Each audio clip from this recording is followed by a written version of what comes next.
문화도 다르고 그런 차원에서. 네. 네.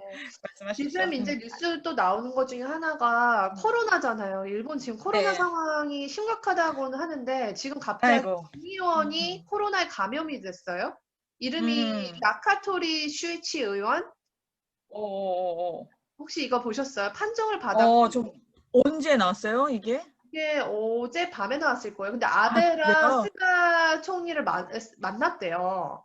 아하. 그래서 지금 아이고. 난리인 것 같아요, 지금. 아이고. 네, 제가 그래서 이분이, 어떡하냐. 박기장 의원이 지금 확진을 받았는데 아베랑 스가를 만났다는 지금 또 보도가 나와서 코로나 이슈가 지금 모르겠어요. 일본에서 이제 마스크 대란까지는 제가 팔로우를 하다가 그 이후에는 진짜 코로나가 어느 정도인지 아직 많이 보진 못했는데 심각한가요, 지금 상황이? 가죠. 근데 이제 그 어제도 그 일본 그 교수님하고도 얘기하면서 한국이 훨씬 더 잘하고 있는 것 같다. 이제 일본 교수님들 다 요즘에 뭐 통화하면 다 그러시는데, 뭐라고 어디서부터 말씀을 드려야 되나? 약간 그러니까 일본이라는 지금 나, 일본은 음, 그 검사를 어떻게 하고 있어요? 뭐 그러니까, 우리나라처럼 정말 확진되면 이렇게 뭐 바로바로 문자를 음, 주고 뭐 음. 이런 시스템이 되어 있나요? 그러니까 이런 PCR 검사도 마찬가지지만 이게 전반적으로 그 우리가 그 갖고 있는 이미지에 비해서 일본 지금 정부가 이렇게 이게 그립이 강하지가 않은 거죠, 지금. 전반적인 사회. 그리고 그러기에는 생각보다 일본이 굉장히 크기 때문에 그 일단 면적도 너무 크고 우리에 비해서는. 그러니까 예를 들면 뭐 지금 미국도 왜 저렇게 컨트롤이 안 되냐. 물론 문화가 그런 것도 있고, 뭐, 마스크 쓰는 거에 대해서 굉장히 뭐, 정부가, 마치 뭐라 그래야 되나, 자유를 속박하는 것처럼 우리나라에도 그런 분들이 없지 않으시지만, 그런 게 지금 서방 사회에서는 문제가 되고 있는 것도 참 우리가 희한한 상황을 지금 목격하고 있는 거잖아요. 그렇듯이 일본도 의외로 우리가 생각하는 것만큼 정부가 굉장히 가이드라인을 착착착착착 해가지고 그걸 또 국민들이 착착착착 따라가고 의외로 그렇지가 않은 것들이 이번에 드러나는 거죠. 코로나 상황에서. 그래서 이런 뭐랄까 예를 들면 이제 그 확진이 된다고 그랬을 때 그 치료 비용 같은 경우도 그렇고 우리나라는 지금 상당히 뭐라 그럴까 국가 이 공공 서비스로 해서 이렇게 지금 관리를 하고 있는 건데 일본은 지금 다 전체적으로 그러고 있지 못한 부분도 있어서 뭐 숫자적으로도 우리보다 많고 하긴 하지만 그럼에도 불구하고 이거에 대해서 도대체 일본 정부는 뭐 하고 있는 겁니까? 라고 또 들고 일어나지도 않는단 말이에요. 일본이라는 사회 자체가. 그러니까 그런 거에 대해서 우리가 좀 의아하게 생각이 되실 것 같기도 한데 뭐 그게 일본이니까 그게 그런 어떤 사회적인 문화, 정치적인 문화 그 예를 들면 일본 정부에서 뭐 이렇게 하십시오. 라고 하는 것 자체를 일본 정부도 잘 못해요. 의외로 우리가 생각하는 것보다. 왜냐면은 이런 얘기는 조금 생소하실 수도 있는데 일본은 또 일본 나름대로 전쟁에 대해서 트라우마가 있기 때문에 국가가 하는 대로 따라갔다가 다 망했었다. 음, 이런 반성이 나름대로는 있어요. 국민들한테도 있고 정치인들한테도 있고. 그러니까는 어떤 그걸 구립을 강하게 갖고 가는 거에 대해서 의외로 국민들도 싫어하고 말하자면 주민등록번호 같은 게 없잖아요, 지금. 맞아요. 그래서 그나마 뭐 저기 아베 때 마이남바 만들어가지고 아우 저도 그것 때문에 되게 귀찮았었는데 하여튼 뭐 마이남바 만든다고 하지만 미국도 마찬가지예요. 마이남바랑 주민번호랑 어떻게 다른 거예요? 아니, 이제 우리나라는 이제 주민번호라는 게 그거 하나 딱 넣으면은 뭐 별의별 게 쩌르르 나오잖아요. 근데 이제 미국도 마찬가지인 게 미국이 소셜 세큐리티 넘버를 뭐 옛날에 이제 외국인도 줬으니까 저 같은 사람도 소셜 세큐리티 넘버가 있는데 그 소셜 넘버를 친다고 그래가지고 나에 대해서 우리나라 그 주민번호를 쳤었을 때 나오는 정보만큼은 아니란 말이지. 이거랑 관련된 것만 검색이 되는 거지. 그래서 예를 들면 뭐 이미그레이션에서도 뭐 그 국세청에 미국 국세청에서 봤을 때 그 부분하고 이 데이터가 서로 다 한꺼번에 보이질 않아요. 미국 행정부라는 게. 그러니까 이제 자기들끼리도 데이터가 쉐어가 잘 안 되고 그러면 막 미스가 나온단 말이야. 근데 우리는 그럴 수가 없지. 그냥 주민번호 하나 넣으면 그냥 와르르르 나오니까. 근데 그거를 이제 우리나라는 이제 초창기에 한 거고 일본은 그걸 초창기 안 했고 못 했고 했기 때문에 이거를 이제 와서 하려고 그러면은 굉장히 반발이 있는 거지. 무슨 국가가 나에 대해서 그렇게 다 알 필요가 뭐가 있냐부터 시작해가지고 뭐 내가 세금 내고 저기 그것만 알면 됐지 뭐 내 신상 정보 내가 병원 어디 갔었고 뭐 이동 어디 하고 이런 걸 네가 왜 알아야 되냐 국가가 이런 게 있는 거지. 일본 국민들도. 우리는 코로나 지금 다 갈 때마다 우리 다 이름 쓰고 그러니까 전화번호 쓰는데 이거를 사실 미국이나 일본이나 다른 나라는 아마 못할 것 같아요. 못해. 정보 수집 문화 때문에. 네. 게다가 이거 QR코드로 세상에 핸드폰 하면은 다 나오는데 그거는 정서적으로 문화적으로 하기 쉽지 않아. 그러니까는 이제 그런 더 힘들 수도 있겠네요. 우리나라보다는. 그렇다고 봐야죠. 좀 관리하기가 지금 또 우리 국민들이 또 이걸 잘 따라주시잖아요. 아 지금 긴급 상황이고 위급 상황이니까 어쩔 수 없다. 자유가 좀 침해를 받아도 이렇게 해야 된다라는 어떤 공감대가 있는데 의외로 이제 우리만큼은 그런 공감대가 형성되어 있는 나라가 많지 않은 거죠. 심지어 일본 같은 나라도. 네. 제가 이제 그 기사를 막 찾으면서 한 가지 네. 이번에 스가가 취임했을 때 음. 멘트에서 미일 동맹 기축을 하겠다. 그리고 중국, 러시아를 포함한 각각 이웃 나라와 안정적인 관계를 내가 쌓아나가겠다 했는데 여기서 우리나라만 한마디 빠졌다고 또 이제 우리나라 언론들은 또 그거에 대해서 막 이제 노이즈를 만들고 있어요. 뭐 의도적이지 저는 솔직히 그게 뭐 의도적이라고 보진 않아요. 모든 나라를 다 언급할 필요는 없으니까. 그런데 이제 스가 총리는 북한에 대해서는 언급을 했다는 거죠. 북한에 의한 납치 문제는 좀 해결하겠다. 왜냐면 아베가 그 납치 문제 해결하지 못한 것에 대해서 굉장히 가슴 아프다까지 말을 했거든요. 그러니까 이 바톤을 넘겨받으면서 자신이 그거를 좀 어떻게 좀 해결을 하고자 하는 의지가 있는 것 같아요. 그래서 요거에 대해서 혹시 뭐 들으신 거나 뭐 가지고 계신 생각 같은 게 있으시면 나눠주시겠어요?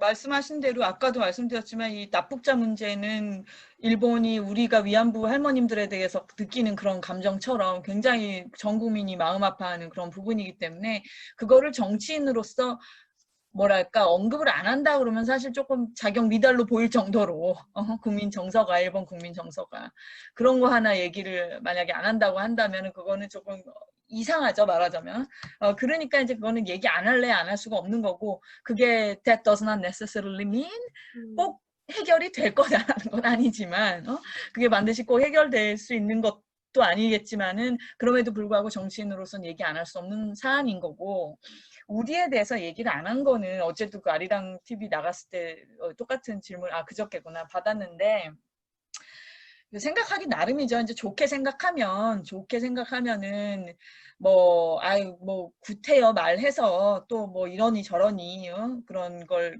만들고 싶지 않은 그냥 상황을 관리하는 차원에서 말을 안 한 걸 수도 있고 또 나쁘게 생각하면 또 코리아 패싱이구나. 아베처럼 또 코리아 패싱 할래나 보다 할 수도 있는 거고. 근데 그거는 제가 지금 오늘 우리 라방 하면서 제가 지금 계속 반복적으로 말씀드리는 게 그거는 아직 속단할 일은 아닌 것 같아요. 네, 아직 왜냐하면 스가라는 정치인이 어느 정도 비전을 확고하게 본인이 갖고 있고 그거를 실현하는 데에서 또 어떤 정도의 의지를 갖고 있는 인물인지 아직 다 모르겠어요. 그건 일본 지금 언론도 마찬가지로 다 모르겠어요. 아직까지는 그거를 다 보여줄 만한 그런 스타가 아니었었기 때문에 저의 그냥 상상일지 모르지만 저의 저 나름대로의 뭐랄까 감으로 말씀드리면 이런 캐릭터라는 거는 뒷심이 있으실 거거든요, 분명히. 이번에 막판에 이렇게 등판해서 총리만 된 것만으로도 알 수 있듯이 분명히 뭔가가 있을 거예요, 분명. 근데 이제 때를 기다리겠죠. 정치적인 시간, 타이밍을 조절을 하려고 하는 걸 텐데. 그래서 제가 이제 동아일보 같은데 그 칼럼 썼을 때 그랬던 거예요. 좀 우리가 먼저 오히려 치고 나가도 좋다. 지금 같은 상황에서는. 특히 가장 중요한 그 니카이 간사장 같은 분이 우리나라하고 어쨌든 인연도 있고 또 파이프라인도 있는 분이니까 오히려 우리가 선제적으로 뭘 제안을 하는 것도 해결을 돕는데 좀 뭐랄까요 하나의 방법이지 않겠나 이런 생각이 저는 듭니다. 우리 지금 질문 있으신 분이 네, 있으신 우리 여기 네. 임종현님께서 네. 여기 혹시 가능하시면 목소리로 직접 한번 해보시죠. 제가 요 해제 요청을 할 테니까 아니에요. 네, 그럼 알려주시면 제가 전달할게요. 네. 예. 필수도신가 봐요. 네. 우리 저기 학생들도 그래요. 맨날 채팅에다가는 막 쓰면서 얘기하라 그러면은 안 하셔. 네, 말씀해 주시고 저희 그 네, 이거 임종현 선생님. 볼게요. 예. 네, 임종현님 스가 총리가 새롭게 등장하면서 해외 각 대통령들을 만날 것 같은데 어딜 먼저 갈지 개인적인 생각을 여쭤봐도 될까요? 이전 아베처럼 트럼프를 먼저 만나러 갈까요? 제가 잘못 들어서 한 장관은 친대만 사람으로 임명해서 미국 대만 쪽으로 먼저 움직일까 궁금합니다. 네. 아까 저기 말씀드렸던 그 키시 노부오 아베 신조의 그 저기 남동생 분이 아주 친대만 정치인이신 거를 아까 말씀드렸었고요. 요건 정상회담 요 부분은 조금 예측하기가 지금 어려운 게 코로나 때문에 사실 이제 우리나라도 지금 11월, 12월까지는 해야 되지 않나 했던 한중일 정상회담이 있잖아요. 그래서 그게 있는데 지금 미국 대선이 11월 3일이니까 요거 끝나면 바로 뭐 스가가 움직일지 아닐지 근데 그게 코로나 상황 때문에 그거를 지금 쿼런틴 뭐야 그 격리 그런 거 문제도 복잡하고 지금 이번에 유엔도 그래서 다 저기 이렇게 우리 라방 하듯이 이렇게 하겠다는 거 아니에요. 그러니까 그럴 정도의 지금 상황이라서 어렵지만 이게 아니라고 그런다면은요 당연히 미국부터 가야 되는 게 맞겠죠. 갔다 와서 이제 우리도 정상적으로 이제 한중일 정상회담을 한다고 하면 그때 삼자회담 하면서 양자회담도 하고 요런 이렇게 예측을 하는 게 이제 일반적으로 예측할 수밖에 없는 상황인데 하여튼 좀 코로나 때문에 뭐라고 딱 말씀드리기가 어렵네요. 그 네, 친대만 맞아요. 네. 그리고 이제 아마도 이제 그 조만간 내년까지는 내년 뭐 여름까지는 거의 모든 게 다 그러니까요. 줌이나 온라인으로 될 것 같아요. 그러니까요. 예. 음, 근데 저는 지금 이 좋은 포인트 우리 임종현 선생님 얘기해 주신 게 대만이 이렇게 지금 다시 급부상하고 있잖아요. 이게 음. 상황이 지금 심상치가 않습니다. 그 어, 미국이 지금 계속 대만에 지금 고위급들 보내고 있고 이런 분위기를 모르는 게 아닌 일본의 그 소위 외교 쪽 담당하는 라인들의 얘기들을 분명히 스가도 들었을 거고 아베가 또 뒤에서 어드바이스 했을 수도 있고 해서 본인의 동생이자 대단히 친대만 정치인인 키시 노부오를 다른 것도 아니고 방위상에 앉혔다는 거는 이거는 그 구도가 대충 보이는 거죠. 그러니까는 아마 대만이 계속 국제적으로 그 중요도가 올라갈 수밖에 없고 중국은 계속 승질을 낼 거고 좀 계속 화를 낼 거고 그러면 그래도 할 수 없이 미국은 또 일본, 한국 이렇게 소위 지금 쿼드라고 하는 사각동맹 플러스 쿼드 플러스로 해서 가자 하겠죠. 그러니까 우리 입장이 지금 대단히 계속 곤란해질 가능성이 높아 보입니다. 내년 이후에. 네. 그래서 그러게요. 좀 계속 걱정돼요. 샌드위치로 이렇게 껴야 되나. 참 이게 네, 좀 네. 안타깝네요. 네. 그러게 자, 말입니다. 네, 지금 시간 5분 남아서 저희 네, 아까 초반에 했던 질문 한 가지만 더 하고 제가 요거 네, 편집용 마칠 건데요. 지금부터 다시 질문 네. 드릴게요. 네, 이제 스가 총리 관련해서 지지율이 70%를 넘어섰다. 아베보다 더 지지율이 높다라고 하면서 지금 스가에 대한 그 기대감이 많다고 하는데 특히 젊은 의원들이 스가를 으흠. 지지를 많이 했다고 해요. 그래서 이거에 대해서 좀 알려주시면 좋겠어요. 네, 아까 저기 그 말씀드렸듯이 첫째는 어쨌든 그 첫 번째는 그거라고 생각합니다. 일본 국민들이 전반적으로 좀 이렇게 정서적으로 순한 편이시기 때문에 아베에 대해서는 그동안 고생 많았다. 뭐 어쨌든 갑론을박 여러 가지 뭐 논란의 거리는 있지만 어쨌든 8년 가까운 세월 애썼다.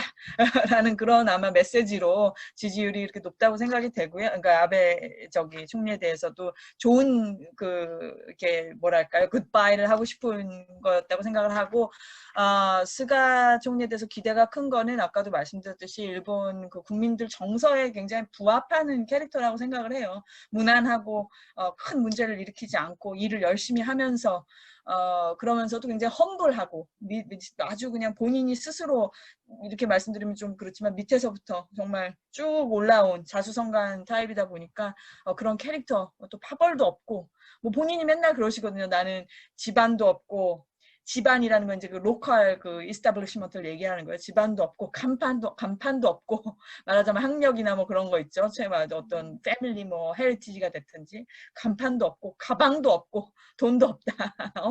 이런 게 다 없음에도 산무임에도 불구하고 이렇게 자수성가로 여기까지 올라오신 분이기 때문에 일본 어떤 나라는 안 그렇겠어요. 그런 캐릭터를 싫어할 국민은 잘 없겠죠, 사실. 그러니까 굉장히 일본 국민의 정서에 부합하는 그런 정치인이기 때문에 기대가 높다고 보고 그런 차원에서 파벌 또 정치에 얼마나 이 양반이 앞으로 휘둘리게 될지 아니면 그 파벌들의 이해 충돌을 조절하는 조정자 역할을 잘 할지 그게 이제 귀추가 주목이 된다고 하겠습니다. 젊은 정치인들도 아마 그래서 지지를 했을 거고. 네. 네. 감사합니다. 자, 3분 남았는데 마지막 질문 요것만 네. 하고 끝낼게요. 스가가 네. 납북자 문제 관련 관심 많다는 거와 연계된 질문인데 과거 고이즈미 총리 때 방북도 하고 북일 수교를 추진했었지만 오히려 그 이후 아베 정권 포함해서 모든 정권에서 북일 관계가 굉장히 후퇴한 느낌을 받았는데요. 고이즈미 총리처럼 북일 관계 개선을 추진할까요? 그냥 아주 간단하게만 말씀드리면 그렇게 저는 공세적으로 나갈 것 같지는 않아요. 스가 캐릭터나 뭐 여러 가지 지금 국내 정치적 상황이나 그런 걸로 미루어 봤을 때 그걸 이렇게 급하게 막 서두를 문제는 아니라고 생각이 들고요.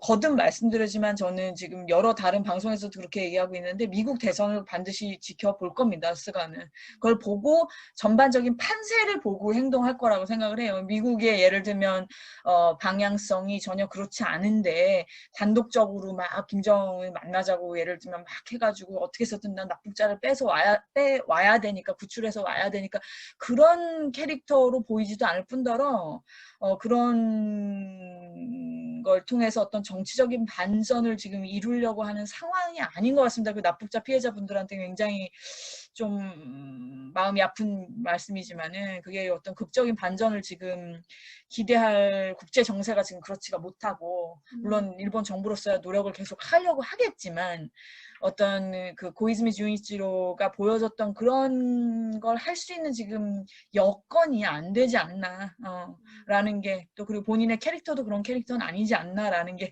지금 이 순간에는 말씀드릴 수 있는 정도인 것 같습니다. 네. 네.